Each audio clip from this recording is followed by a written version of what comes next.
Hello everyone, my self Bhupesh. Hello everyone, my self जवान सिंह पवैया। हम आज आपको बताने वाले कि स्टॉक मार्केट है क्या। स्टॉक मार्केट के बेसिक्स को बारे में जानते हैं। सबसे पहला टॉपिक है basics of stock market. Basic का मतलब सबसे छोटी से छोटी चीज़। स्टॉक मार्केट को अपन बोलेंगे कैसे? देखो, स्टॉक मार्केट क्या है? एक तरीके से मार्केट है जहाँ पर क्या होता है कि कंपनी में हम इन्वेस्ट करते हैं और कंपनी वाले हमको उसकी कुछ हिस्सेदारी देते हैं। इनको हम शेयर्स बोलते हैं। तो ये कंपनियां आती कहाँ से हैं? ये स्टॉक मार्केट पर लिस्ट कैसे हो रही हैं? इनको क्या ज़रूरत है लिस्ट होने की? तो बेसिकली क्या है कि जैसे मान लो आपने कोई कंपनी खोली, आपको रुपए की ज़रूरत है। शुरुआत में तो आप सोचते हैं कि बैंक से लोन ले लें या फिर अपने रिश्तेदारों की मदद से शुरुआत कर लेते हैं कोई भी कंपनी की। पर जब कंपनी बड़ी होने लगती है, उसको प्रॉफिट होने लगता है और उनको पता पड़ता है कि और भी एक्सपेंड करना है कंपनी को, तब नीड पड़ती है कि उनको स्टॉक मार्केट में लिस्ट होना पड़ता है। क्योंकि स्टॉक मार्केट में क्या होता है, पब्लिक रुपए लगाती है। पब्लिक जब रुपए लगाती है तो उसमें रुपया की कमी नहीं रहती, कोई भी कितना भी रुपए लगा सकता है ना। तो इस हिसाब से क्या होता है कि कंपनी की वैल्यूएशन भी बढ़ती है। साथ साथ में जब कंपनी को रुपए की ज़रूरत होती है तो वो सबसे पहले लाती है आईपीओ, जो कि हम आगे कंटिन्यू करेंगे आईपीओ के बारे में। पर बेसिक ऑफ स्टॉक मार्केट यही है कि स्टॉक मार्केट एक ऐसी मार्केट है जहाँ पर हम शेयर्स का लेन देन करते हैं। और ये सेकेंडरी मार्केट है। प्राइमरी मार्केट क्या होती है? प्राइमरी मार्केट में आईपीओ आते हैं। ठीक है। अब हम बात करेंगे कि स्टॉक मार्केट में आप कैसे एंटर कर सकते हैं। जैसे कि आपने स्टॉक मार्केट के बारे में बहुत सुना होगा, पर आप मतलब स्टॉक मार्केट में एंटर कैसे कर सकते हैं? तो उसके लिए डीमैट अकाउंट होता है अलग अलग कंपनीज़ का। जैसे कि आपने सुना होगा ज़ीरोधा, एंजल वन, ग्रो।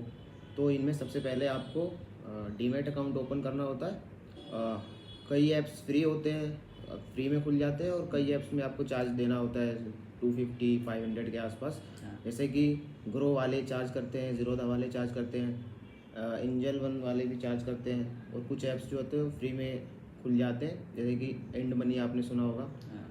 और उनमें अलग अलग ब्रोकरेज भी होता है। हाँ। ब्रोकरेज के बारे में हम आगे बात करेंगे। तो आप सबसे पहले अगर आपको स्टॉक मार्केट में एंटर करना है तो आपको बेसिकली अपना डीमैट अकाउंट खोलना पड़ेगा, उससे आप स्टार्ट करेंगे। देखो क्या है कि स्टॉक मार्केट में बहुत सारी कंपनियां बनती कैसे हैं, मैंने आपको बता दिया था कि स्टॉक मार्केट में कंपनियां कैसे आती हैं। जब आपने कोई भी कंपनी खोली और आपको रुपए की ज़रूरत है तो वो आ जाती हैं। पर स्टॉक मार्केट है क्या? इसमें क्या है कि बहुत सारी चीज़ें हैं। एक चीज़ तो है नहीं है, इसमें एसआईपी भी होती है, लमसम पे अमाउंट भी होता है ना। आईपीओ भी होते हैं, ट्रेडिंग भी होती है, फ्यूचर एंड ऑप्शन भी होता है। बहुत सारी चीज़ों से भरा पड़ा है इसमें। और इसमें म्यूचुअल फंड भी होते हैं, ईटीएफ्स भी होते हैं। इसमें कंपनियां अपने ही सब्सिडरी कंपनियों को लिस्ट करवाती हैं। एक कंपनी की बहुत सारी कंपनियां हो सकती हैं, है ना। ऐसा नहीं है कि एक ही कंपनी होगी। उसमें जैसे अंबानी है, उसकी जियो भी है, रिलायंस भी है ना। और जैसे टाटा की बहुत सारी कंपनियां हैं, Tata Galaxy, Tata Motors, Tata motor, TCS का नाम तो आप टाटा सबने स्टील। सुना ही होगा, टाटा स्टील, बहुत सारी कंपनियां हैं। और पर क्या है कि अब हर एक कंपनी, बहुत सारी कंपनियां हैं पूरे स्टॉक मार्केट में, 5,000 से ज़्यादा कंपनियां हैं। पर हर एक कंपनी को अपन ये तो नहीं कि हर एक कंपनी को डेली देखेंगे कि ये ऊपर जा रही है कि नीचे जा रही है। इसलिए हमने क्या किया, एक ऐसा इंडेक्स सा बना दिया जिसमें क्या है, स्पेसिफिक टॉप 50 कंपनी होंगी। टॉप की कंपनियां जो कि मार्केट कैपिटलाइजेशन के बेसिस पे होगी। मार्केट कैपिटलाइजेशन क्या है मैं आपको बता देता हूँ। मार्केट कैपिटलाइजेशन क्या है कि एक कंपनी की कितनी वैल्यू है। जैसे कोई भी चीज़ को अपन खरीदते हैं, आज मान लो आपको ये पेन खरीदना है, ये पेन की कीमत 10 रुपये है, तो इसकी ये मार्केट कैपिटलाइजेशन हो गई, मार्केट में कितने में बेच रही है। ऐसी ही एक कंपनी है जिसको आपको खरीदना हो, जैसे कि अगर आपको रिलायंस इंडस्ट्री खरीदनी हो तो लगभग 21 लाख करोड़ की कंपनी है वो। इतने रुपए आपको देने पड़ेंगे जब 21 लाख करोड़ की कंपनी आपके नाम हो पाएगी। तो यही मार्केट कैपिटलाइजेशन। इसी के बेसिस पे हमने क्या किया, टॉप 50 कंपनियों को एक इंडेक्स में रख दिया जिसको हमने बोला निफ्टी 50, जिसमें टॉप 50 कंपनियाँ आती हैं। ये एनएसई और एनएसई का एक सब्सिडरी। एनएसई और बीएसई क्या होते हैं? एनएससी और बीएससी, एनएससी का मतलब होता है नेशनल स्टॉक एक्सचेंज, और बीएससी का मतलब होता है बॉम्बे स्टॉक एक्सचेंज। ये मतलब एक्सचेंज होते हैं जो कि ये स्टॉक मार्केट को मेजरली रेगुलेट करते हैं। जैसे कि ब्रोकरेज के साथ इनका कनेक्शन हो, मतलब ब्रोकरेज के साथ इनका लिंक्ड होता है कि ब्रोकरेज कितनी लेनी चाहिए किसी की भी ब्रोकर को। हाँ। तो वो ये सब रेगुलेट करता है, और इसमें मतलब मिसलीड ना हो, कोई पंप डंप ना करे किसी भी स्टॉक को, तो ये सब ये रेगुलेट करता है। हाँ।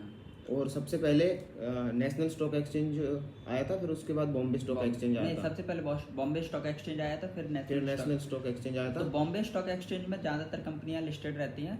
और अभी जो नई नई कंपनियां आती हैं वो ज़्यादातर नेशनल स्टॉक एक्सचेंज में लिस्टेड हो रही हैं, और नेशनल स्टॉक एक्सचेंज का ही इंडेक्स है निफ्टी 50, निफ्टी नेक्स्ट 50। उसने बहुत सारे इंडेक्स जो कर रखे हैं, यानी जारी कर रखे हैं। पर BSE के कुछ ही इंडेक्स हैं, जैसे कि सेंसेक्स है जो बहुत पहले आ चुका था 1980 के टाइम पे, और अभी तो उसकी वैल्यू शायद 72,000 चल रही है, और उस टाइम पे वो 100 रुपये का आया था। आप सोच लिए अगर आपने 100 रुपये लगा दिए होते उसमें, तो आज आपके कितने रुपए होते? 72,000 रुपये होते इतने साल में।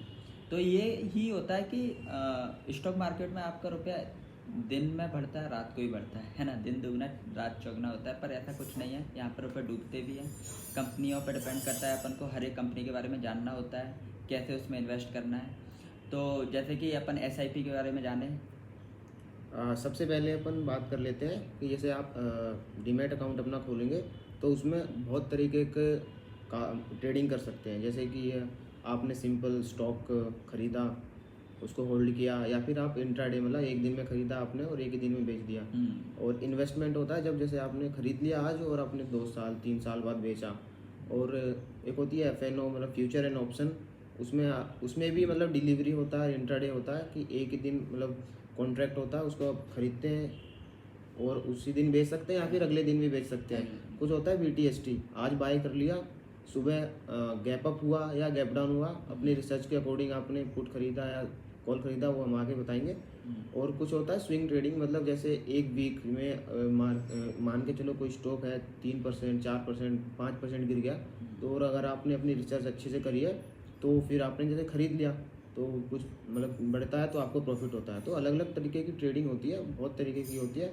और इसमें SIP होता है, SIP होता है, ETF होता है, लमसम वगैरह होते हैं, बहुत तरीके की मतलब कर सकते हैं अपन, जिसमें हर आदमी की अलग अलग मतलब स्ट्रॉन्ग पॉइंट आ जाते हैं, तो वो उसमें अपने हिसाब से करता है ट्रेडिंग। अगर मान लो अपन को SIP करना है, SIP है क्या? सिस्टमिक इन्वेस्टमेंट प्लान है। सिस्टमिक मतलब कि हर महीने या फिर साल में कभी भी आपके पास जब रुपए हो, तो सिस्टमिकली हर महीने या फिर हर हफ्ते या हर डेली आपको क्या है कि एक म्यूचुअल फंड होते हैं, mutual fund houses. Mutual fund क्या है कि ना, जैसे कि जैसे मैं हूँ, मेरे को इन्वेस्टिंग आती है, पर भूपेश को इन्वेस्टिंग नहीं आती है ना। तो ये क्या करेगा, इसको भी रुपए लगाने हैं स्टॉक मार्केट में, पर इसको ना ही तो रिसर्च करना आता, ना ही कुछ भी आता। तो ये क्या करेगा, म्यूचुअल फंड में रुपए इन्वेस्ट करेगा। म्यूचुअल फंड क्या है कि अपने रुपए लेके वो कंपनियों में रुपए लगाते हैं, इसके बदले वो कुछ फीस चार्ज करते हैं। उस फीस को अपन बोलते हैं एक्सपेंस रेशियो, है ना।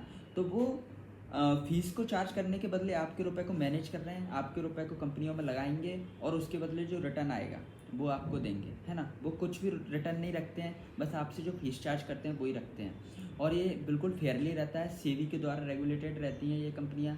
और अपने बैंक खुद के, जैसे SBI बैंक है, खुद का म्यूचुअल फंड लॉन्च किया है। बहुत सारे म्यूचुअल फंड है आजकल, ICICI, पंजाब नेशनल बैंक है, टाटा के, सब बहुत सारे अलग अलग ग्रो अपना खुद का अपना उसने अपना SIP शुरू किया, म्यूचुअल फंड हाउस शुरू किया, एंजल वन, सब लोग अपना लगभग, क्योंकि इसमें क्या है कि वो एक्सपेंस रेशियो के थ्रू कमाते हैं, तो अच्छा खासा मुनाफा हो जाता है। तो SIP यही है। आप क्या करो, 500 रुपये से स्टार्ट कर सकते हो, 100 रुपये से भी स्टार्ट कर सकते हो। जहाँ तक मुझे पता है 100 रुपये से स्टार्ट हो जाता है एक महीने का।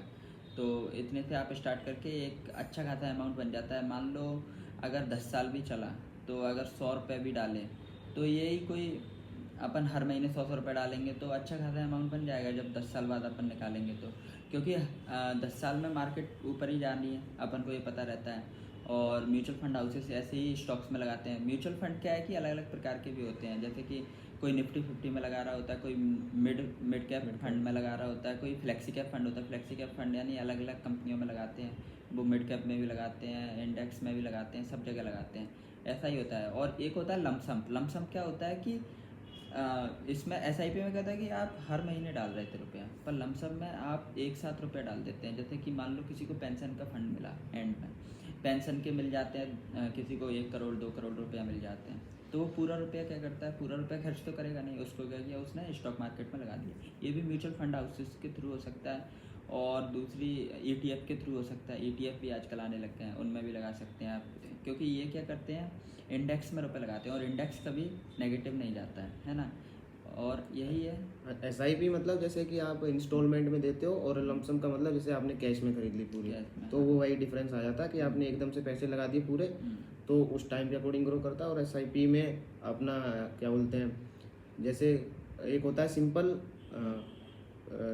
सिंपल सिंपल वाला, और एक एक होता होता है है, स्टेप अप। हाँ स्टेप अप, उसमें Step- धीरे धीरे हर हाँ। जैसे हर टाइम पे आप पैसे कर रहे हो तो उसका भी आपको प्रॉफिट मिलता है। हाँ, तो वो वो रुपये डिफरेंस बढ़ाते होता है जाते हैं। उसके अकॉर्डिंग, तो वो डिफरेंस रहता है। बाकी एट द एंड हम यही बताना चाहते हैं कि अगर आपको स्टॉक मार्केट में एंटर करना है तो पहले आपको अपनी खुद की रिसर्च कर लेनी होती है। हाँ। किसी से, अपने दोस्त से मतलब राय ले सकते हैं, पर पैसे खुद की रिसर्च करने पे ही लगाने हैं। हाँ। तो एट द एंड सबसे पहले अगर या आपको तो आप अपनी खुद की रिसर्च कर लो, या फिर किसी म्यूचुअल फंड हाउसेस के थ्रू आप जुड़ जाओ, है ना, वो सबसे अच्छा रहेगा।